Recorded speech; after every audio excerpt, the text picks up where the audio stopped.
Mga kapatid, ako po si Gerard de la Peña, ang Business and Transportation Reporter ng News 5. At dito po sa MMDA Metro Base, dito po sa Pasig, ay formal na ngang ni-launch ni MMDA Chairman Romando Artes itong text notifications doon sa mga violators na nahuli under No Contact Apprehension Policy. Yes, so kung kayo po ay nagkaroon ng violation, hindi na tayo manghuhula kung meron nga ba tayong violation or wala. Dahil almost real time ay matatanggap po natin itong notifications ito via text or email. Yun nga lang po, may konting caveat po dito.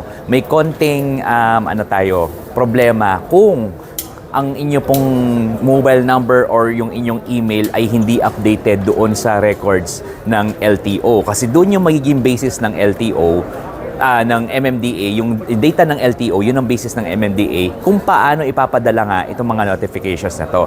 And also mga kapatid, meron ding ibinilin ang MMDA kapag nagsesend sila ng kung tayo ay makakatanggap nitong notifications na to.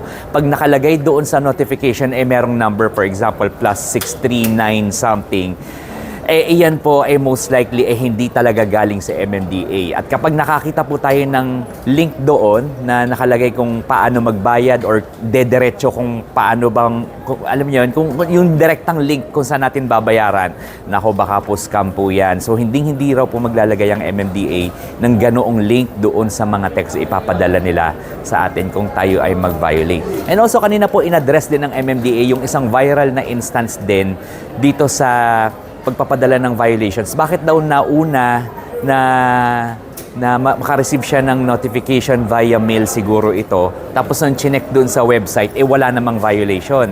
Well, ang sabi ng MMDA, siguro hindi lang talaga nagkatugma-tugma yung pag-update ng kanilang database kasi ito po yung nakuha dun sa hindi AI yung nakahuli. So, manual using the CCTVs ng MMDA. So, hindi kaagad na update yung database. And also, kaka-transfer pa lang ng systems ng MMDA mula doon sa Orense sa Makati papunta dito sa Pasig. So may mga konting delay na nangyayari pero iyan daw po i-address din within the month or within 1 month. Okay? So, yan po, ingat po tayo sa pagdadrive dahil ito raw pong NCAP na ito nakakapagpabago ng behavior ng mga motorista, nabawasan yung mga sumisingit, nabawasan yung mga parang ahas na nagpapalit ng lanes sa mga major thoroughfares natin. And also, more importantly, bumilis-bilis daw kahit paano yung takbo ng mga sasakyan and nabawasan ang road crashes. So, yun mga kapatid, ingat po tayo lagi sa biyahe.